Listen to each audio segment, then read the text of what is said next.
ಒಂದ್ ಕಡೆಗೆ ರಾಜ್ಯಸಭಾ ಸೀಟನ್ನು ಕೇಳ್ತಾ ಇದ್ದೀರಾ, ಮತ್ತೊಂದು ಕಡೆಗೆ ಏನಂತಂದ್ರೆ ಚುನಾವಣೆ ಕಾರ್ಯತಂತ್ರ ಇಲ್ಲ. ಕಾರ್ಯತಂತ್ರ ಏನು ಆ ಥರ ಏನಿಲ್ಲ. ಭಾರತೀಯ ಜನತಾ ಪಕ್ಷಕ್ಕೆ ಲಕ್ಷಾಂತರ ಜನ ಕಾರ್ಯಕರ್ತರಿರೋದ್ರಿಂದ ನಾವೇನು ಅಂಥ ಕಾರ್ಯತಂತ್ರ ಮಾಡಬೇಕಾಗಿಲ್ಲ.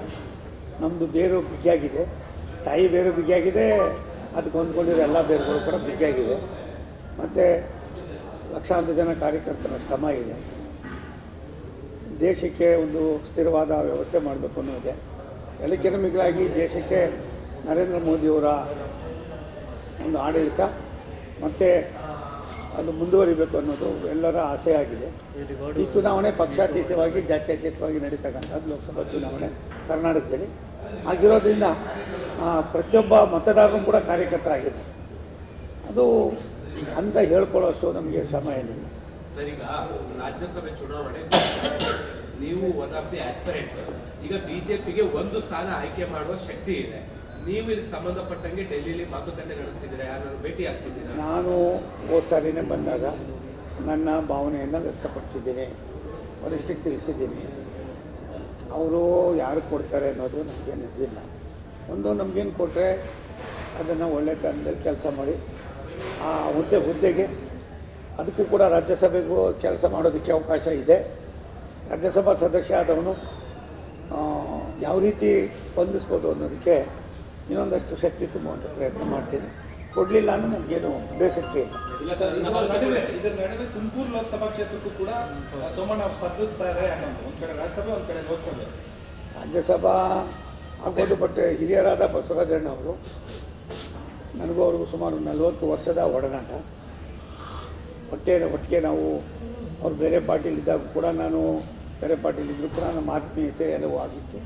ಮತ್ತು ಸುಮಾರು 15 ವರ್ಷಗಳಿಂದ ಎಲ್ಲ ಒಟ್ಟಿಗೆ ಕೆಲಸ ಮಾಡ್ತಾಯಿದ್ವಿ. ಅವ್ರ ಚಿಂತನೆ ಇದೆ.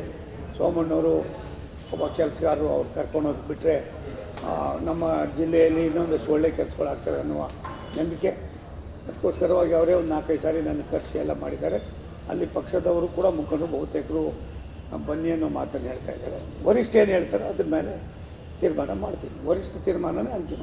ಸರ್, ಈಗ ಇನ್ನೊಂದು ಈಗಾಗಲೇ ಚಿಕ್ಕಬಳ್ಳಾಪುರದಿಂದ ಸುಧಾಕರ್ ಅವರು ಏನಾದ್ರು ಹೇಳ್ಕೊಂಡಿದ್ದಾರೆ, ಈಗ ಅಲ್ಲಿಂದ ನಾವು ಕಣಕ್ಕಿಳಿತೀವಿ ಅಂತ.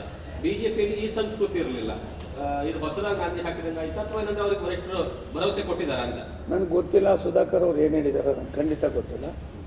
ಅವಶ್ಯಕತೆ ಇಲ್ಲ. ಪಕ್ಷ ತನ್ನದೇ ಆದಂಥ ನೆಲೆಗಟ್ಟಿನ ಕೆಲಸ ಮಾಡ್ತಾಯಿದೆ. ಯಾವುದೇ ಕಾರಣಕ್ಕೆ ಗೊಂದಲ ಆಗೋದಕ್ಕಾಗಲಿ ಮತ್ತೊಂದಕ್ಕೆ ಅವಕಾಶ ಕೊಡೋದು ಸಮಂಜಸ ಅಲ್ಲ. ನಾನು ಅವರ ಮಾತನ್ನು ನಾನು ನೋಡಿಲ್ಲ. ನನಗೆ ಆ್ಯಕ್ಚುಲಿ ಮಾಹಿತಿ ಇಲ್ಲ. ಮಾಹಿತಿ ಇದ್ದರೆ ಅದು ಹೇಳೋದ್ರೊಳಗೆ ಅರ್ಥ ಇದೆ. ಇನ್ನೊಂದು ಸರ್, ಈಗ ಸುಮಲತಾ ಅವರಿಗೆ ಮಂಡ್ಯದಿಂದ ಬಿಜೆಪಿಗೆ ಟಿಕೆಟ್ ಕೊಡಬೇಕು ಅಂತ ಬಿಜೆಪಿಯ ನಾಯಕರುಗಳು ಕೇಳ್ತಿದ್ದಾರೆ, ಅದು ಸ್ಪೆಷಲಿ ಅಲ್ಲಿರುವಂತಹ ಶಾಸಕರು. ಒಂದು ಯಾರು ಕೇಳಿದ್ದಾರೆ ಮಾಡಿದ್ದಾರೆ ಅನ್ನೋದಕ್ಕಿಂತ ಹೆಚ್ಚಾಗಿ ವರಿಷ್ಠ ಏನು ತೀರ್ಮಾನ ಮಾಡ್ತಾರೆ ಅದು ಮುಖ್ಯ. ಸುಮಲತಾ ಅವರು 5 ವರ್ಷಗಳ ಕಾಲ ಲೋಕಸಭಾ ಸದಸ್ಯರಾಗಿ ತಮ್ಮ ಕಾರ್ಯನಿರ್ವಹಣೆಯನ್ನು ಜನ ಮೆಚ್ಚುವಾಗಿ ಮಾಡಿದ್ದಾರೆ. ತೀರ್ಮಾನ ಮಾಡೋದು ವರಿಷ್ಠ ಪಕ್ಷ. ಅವರು ಇಲ್ಲಿ ಸ್ವತಂತ್ರವಾಗಿ ನಿಂತಂಥವರು ಮತ್ತು ನಮ್ಮ ಪಕ್ಷಕ್ಕೆ ಇದಾಗಿದ್ದಾರೆ.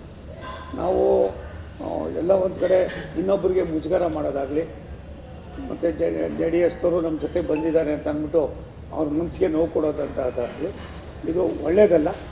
ಇದನ್ನು ಮಾಡಬಾರ್ದು. ವರಿಷ್ಠ ತೀರ್ಮಾನ ಏನು ಮಾಡಿದ್ದಾರೆ ಅದು ಅಂತಿಮವಾಗಿರ್ತದೆ ವಿನ ನಾವ್ಯಾರು ಅದನ್ನೆಲ್ಲ ಕ್ವಶನ್ ಮಾಡೋಕ್ಕೆ. ಕೇಳೋದು ಸಹಜ, ಕೇಳಲಿ. ಹಾಗಂತ ಅಂದ್ಬಿಟ್ಟು ಬೇರೆ ಬೇರೆ ರೂಪದಲ್ಲಿ ಮಾತನಾಡೋದ್ರೊಳಗೆ ಅರ್ಥ ಇದೆ. ಈಗ ಅಮಿತ್ ಶಾ ಅವ್ರನ್ನ ಅಥವಾ ನಡ್ಡಾ ಅವ್ರನ್ನ ಯಾರು ಭೇಟಿ ಆಗ್ತಾರೆ? ನಾನು ಸಾಧ್ಯವಾದರೆ ನಡ್ಡಾ ಸಾಹೇಬ್ರು ನೋಡ್ತೀನಿ. ಬಿಟ್ಟರೆ ನನ್ನ ಖಾಸಗಿ ಒಂದು ಕೆಲಸ ಇತ್ತು. ಬೆಳಗ್ಗೆ ಹೋಗಿ ನಾನು ಬೆಳಗ್ಗೆ 6 ಗಂಟೆಗೆ ಹೋದವನು ನೋಡ್ಕೊಂಡು ಬಂದಿದ್ದೀನಿ. ಇನ್ನೊಂದು 20 ನೋಡೋದಿದೆ, ನೋಡ್ತೀನಿ. ಮತ್ತು ಪ್ರಹ್ಲಾದ್ ಜೋಶಿ ಅವರು ಅವ್ರು ಬರೋಕ್ಕೆ ಕೇಳ್ಕೊಂಡು ಅಲ್ಲಿ ಹೋಗ್ತೀನಿ.